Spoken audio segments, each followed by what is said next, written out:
Hoje estamos aqui com o Dr. Gilberto Almodin para mais um Almodincast.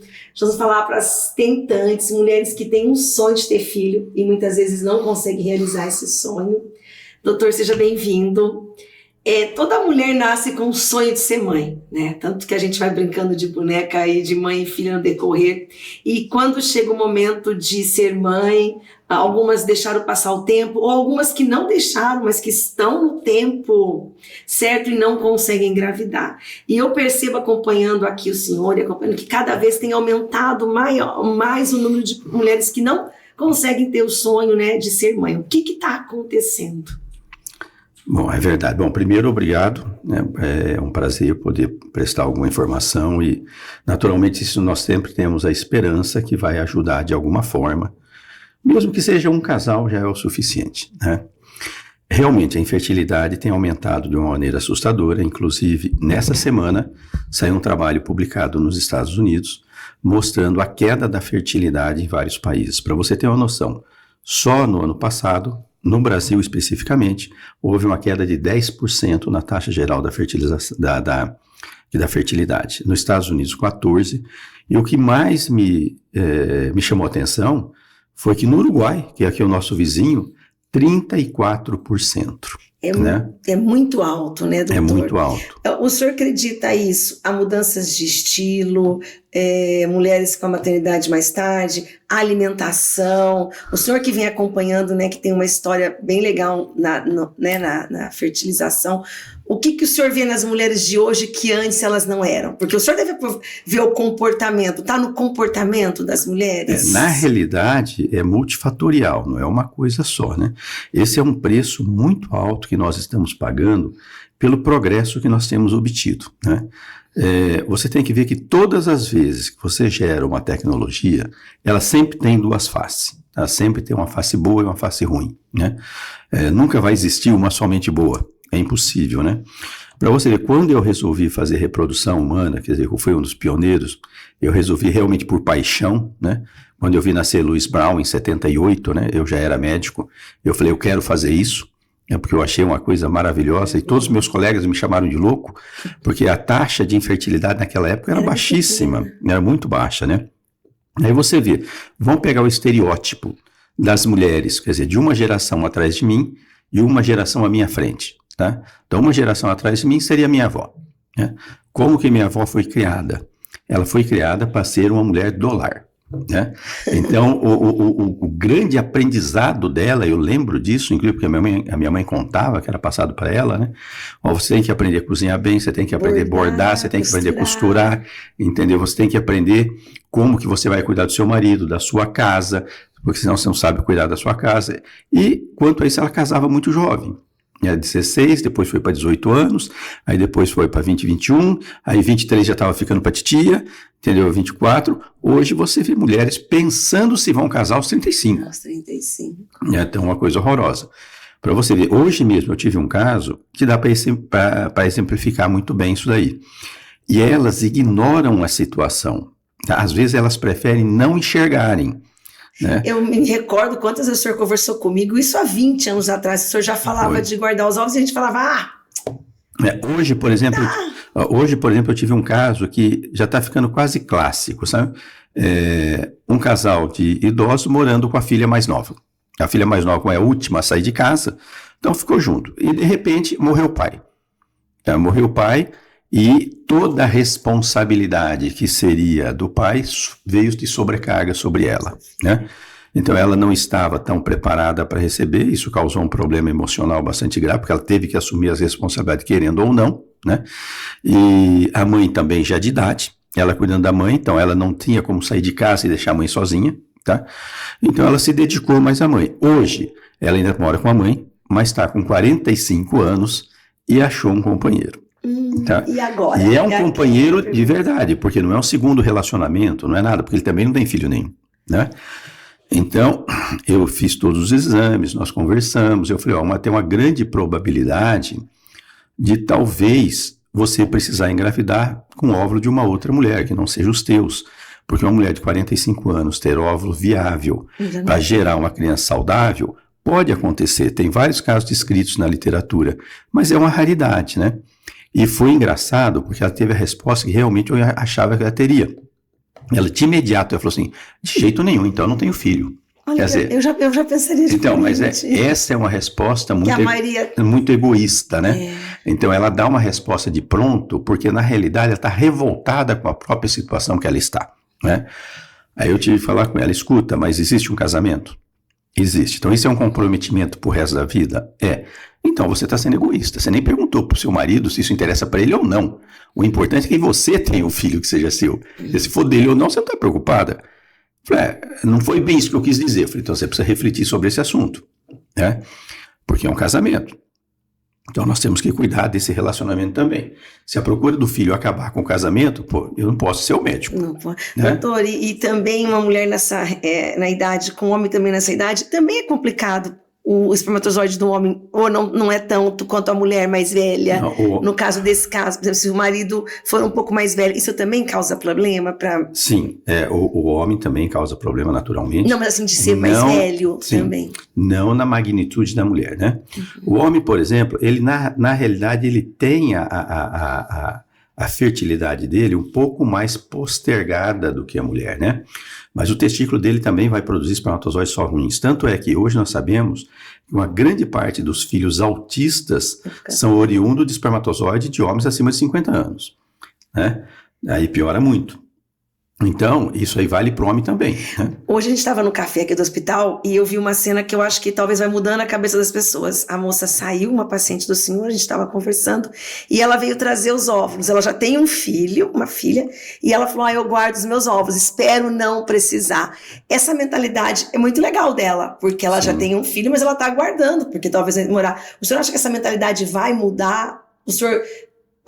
Isso ainda vai demorar muito para as mulheres ter essa mentalidade de, então, como nesse caso, ela parou para pensar, né? Então eu não quero ter, mas se tivesse esse programado, o senhor acha que é uma mentalidade que vai mudar ou uma mentalidade ainda que vai demorar muito para mudar? Esse é um paradigma que nós médicos, né, e a Sociedade Brasileira de Reprodução Assistida tem lutado muito para mudar esse paradigma. Nós temos feito Semana da Fertilidade, palestras, em congressos, seminários, né, alertando as mulheres para preste atenção na sua fertilidade, né, preserve a sua fertilidade, mesmo que você não vá utilizá-lo, porque o que é a preservação da fertilidade? É você fazer uma poupança, né? Eu vou guardar um pouco dos meus óvulos agora que eu tenho, e eu espero que eu não os utilize. É igual o seguro, né? É igual o seguro, você faz o seguro, você não faz o seguro pensando que vai bater o carro, né? Então, seria uma segurança, né? Então, é você te dar o direito. Mesmo naquelas mulheres, e eu consegui essa façanha em uma semana passada e fiquei muito contente, porque eu estou lutando com ela há mais de 3 anos e ela sempre falou assim, mas doutor, eu nunca me vi como mãe, entendeu? Eu não quero ser mãe, né? Então, foi a primeira pergunta que eu fiz para ela, quantos cachorrinhos você já tem? Ela falou assim, 3. Eu falei, então, quanto tempo você acha que esses cachorrinhos vão te satisfazer? Tá, porque isso vai acabar e vai vir vazio. E o que vai ocupar esse vazio dentro do seu coração? Aí até que ela chegou e falou assim, ó, eu sei que eu não quero ser mãe, eu sei que não vou me arrepender, mas eu vou congelar só porque o senhor está me enchendo muito o saco. Porque com certeza vai se arrepender, né, doutor? Certeza, vai chegar uma hora, certeza. Ou seja pela solidão, ou seja por um relacionamento que vai ter e o marido quer ter um filho, né? A gente nunca pensa em situações que acontecem na vida da gente. De mulheres que entram no consultório do senhor, que não tem a condição de ter, não tem o óvulo, que aceitam o óvulo, é muito pequeno? De imediato elas aceitam ou isso também é um trabalho? Não, é um processo, né? É um processo. Que vem junto com uma frustração, né, doutor? A procura de um filho, na realidade, pode ser extremamente dolorida, né? Tanto é que nós escrevemos o livro Vidas de Tentantes, né, que na realidade são histórias das nossas pacientes, é um aprendizado muito grande para quem poder ler. Leia, porque vai engrandecer o seu conhecimento e você vai tomar noção de conhecimentos que você não tem, né? Então, esse é um processo. Porque, primeiro, quando você casa, mesmo que você seja jovem, né, você nunca está imaginando, tá, que vai acontecer alguma coisa que te impeça de... Você fala, eu sou jovem, eu tenho uma boa alimentação, tenho um bom corpo, eu pratico esporte, eu sou saudável, né, se sente muito bem. E em algumas pacientes isso realmente é verdadeiro, né? Mas isso está se invertendo. Aí, de repente, o processo começa assim, bem, o que você acha da gente planejar o filho, então, para o ano que vem? Legal, acho legal. Então vamos fazer aquela viagem que a gente queria fazer, aí quando a gente voltar, ou a gente tira o DIU ou para com o anticoncepcional e deixa acontecer. Tudo bem? Tudo bem. E assim eles fazem. Aí, então, tudo descontraído, tal, não sei o quê. No primeiro mês. Aí, se não foi o primeiro mês sem a pílula, foi. Ah, mas nós nem pensamos, não sei se nós tivemos relação no dia certo, né? Já começou a neurose. Já começou a neurose. Tá? Porque daí ela vai começar a prestar atenção no dia certo. Tá? Então, quer dizer, aquela beleza da relação sexual, que é uma exteriorização do seu amor, começa ficando mecanizado. Né? Já começa a dificultar algumas coisas, aos poucos, são grãozinhos de areia, tá? Que você não vai percebendo. Aí ela vai o outro mês, ó, agora eu acho que eu estou mais ou menos, eu estou sentindo que tem um muquinho, tal, eu até peguei aqui um aplicativo, sabe? Geralmente vai o aplicativo, sabe? Ó, vai ser tal dia, o que você acha?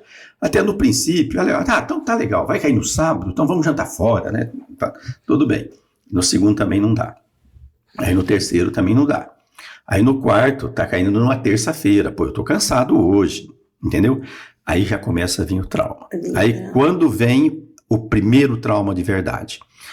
É quando eles sentam e falam assim, chegou a hora da gente procurar opinião profissional.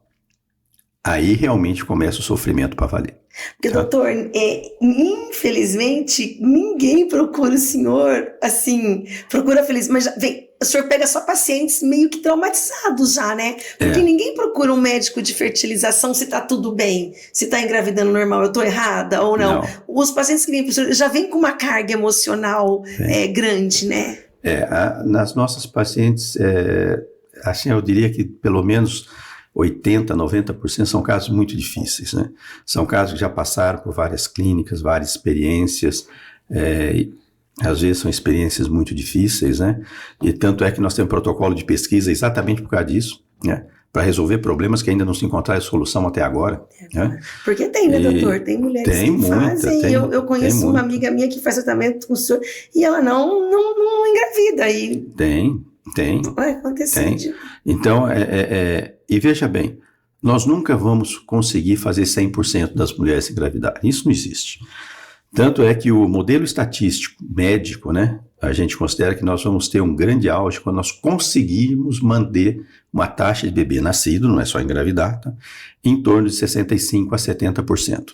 Porque você fazer um beta e dar que você está grávida até você levar o neném para casa tem uma distância bem grande, tá? Então, para nós só contamos sucesso quando a mãe sai da maternidade com um bebê sadio no colo. Então, não é? Isso que entra nas nossas estatísticas, né? Doutor, e como a gente sabe, assim, aí a mulher que engravida, muitas vezes a gente coloca toda a culpa da infertilização na mulher, né? Porque tem aquela coisa, é a mulher.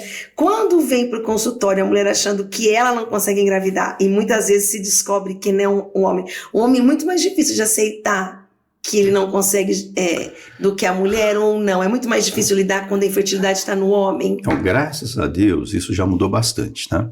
Para você ver que quando eu comecei minha carreira, né, nos anos 80, a mulher sempre vinha consultar sozinha, tá? Eles estavam tendo relações sem nenhum tipo de anticoncepcional, de repente o marido falava assim, bem, vai no médico para ver o que está acontecendo com você, que você não engravida. Isso era comum, tá? Hoje só os casais.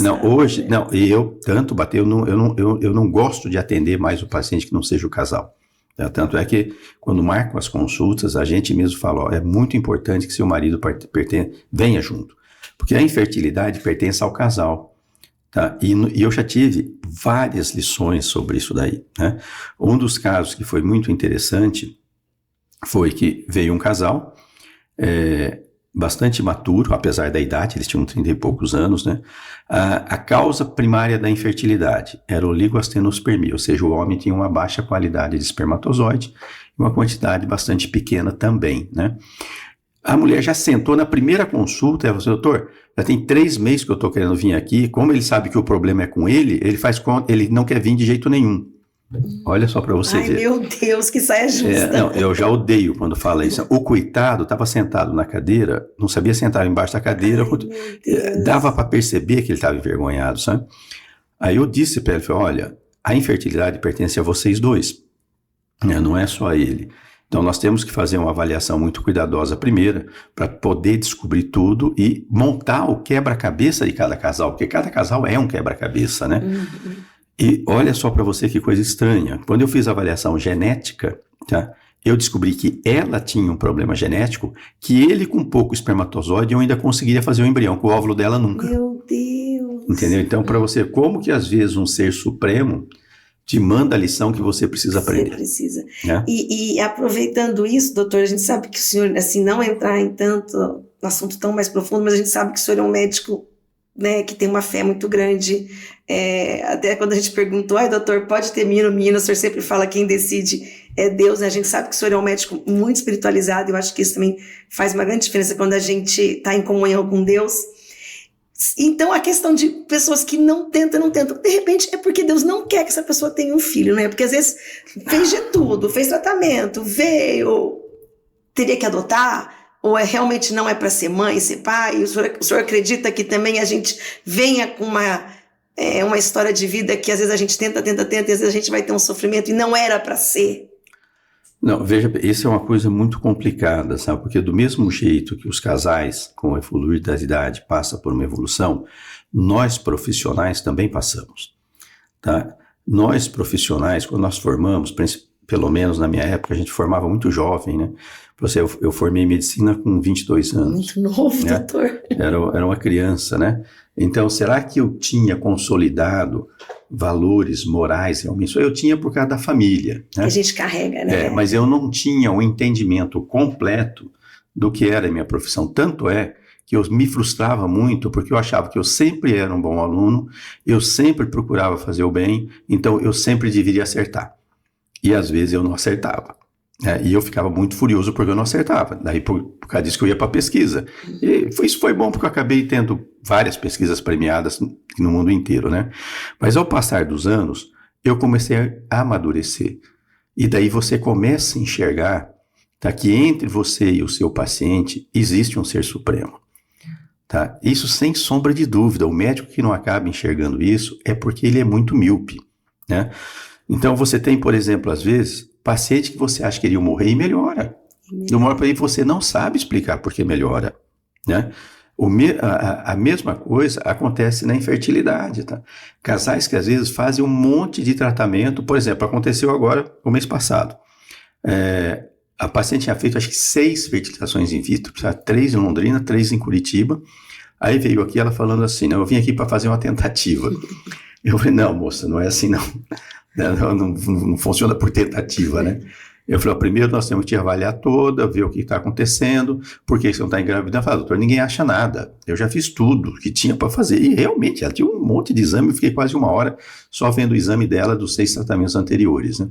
E aparentemente, excelentes clínicas, excelentes serviços. Aí teve embrião bom, aí não engravidou do mesmo jeito. A única coisa que nós fizemos de diferente é que nós sempre cuidamos muito do fator metabólico antes de começar qualquer tipo de tratamento, né? Uhum. Tanto é que a doutora Paula fez uma especialização só em reposição metabólica nas pacientes que estão tentando engravidar, né? Aí a Paula falou, vamos seguir a nossa rotina. Ela realmente não está bem metabolicamente, vamos equilibrar ela, são 2 meses para equilibrar, né? E depois que você estiver equilibrada, aí nós vamos pensar no modelo de fertilização que nós vamos fazer. Na transição do 1º para o 2º mês, ela engravidou espontaneamente. Espontaneamente. Aí ela virou para mim e falou assim, então o senhor acha que foi as vitaminas que me fez engravidar? Eu falei, do fundo do coração, eu acho que não. As vitaminas não são tão poderosas assim, né? Elas ajudaram realmente, sem sombra de dúvida, né? Mas eu acho que um ser supremo colocou uma série de pedrinhas no seu caminho que você deveria fazer algum aprendizado. E por alguma razão você já fez. Tá, quais são esses aprendizados? Não sei te dizer. Mas se você parar e raciocinar, pegar uma fotografia sua de 1 ano atrás e você olhar para aquela fotografia e pensar assim, esta pessoa que ainda sou eu, você vai ver que você não é. Tá? Você pode ter melhorado ou pode ter piorado. Agora eu acho que um plano divino fez tudo para te ajudar a melhorar. Se você realmente melhorou, isso vai acontecer, né? Pois nós já temos trabalhos consagrados na medicina, de pacientes em UTI, onde várias pessoas fazem oração para eles e eles melhoram rápido porque eles não recebem oração. Isso não é novidade nenhuma, tá? Tanto é que hoje nós temos uma comunidade de médicos espiritualizados no Brasil imensa. imensa, tá? E são pesquisadores da Universidade Federal do Rio de Janeiro, de São Paulo, de Curitiba. Tanto é que o Congresso de Médicos Espiritualistas hoje é um dos maiores congressos que tem no Brasil. Tem 3, 4 mil médicos, né? Então nós vemos cada vez mais o desenvolvimento de uma medicina junto com uma espiritualização. Essa faz uma diferença. Isso faz uma diferença porque ajuda o médico a enxergar o paciente com mais humildade, enxergar que aquele ser, ele tem que ser realmente não só tratado, mas tem que ser respeitado e tem que ser amado. Tá? Isso faz uma diferença enorme, né? Doutor, é sempre muito bom conversar com o senhor. Eu queria que o senhor deixasse porque as pessoas confiam muito no senhor, né? Quando se fala em reprodução humana. Que a gente finalizasse o nosso bate-papo com carinho, uma dica para quem está assistindo, né? E que tem esse sonho de ser mãe.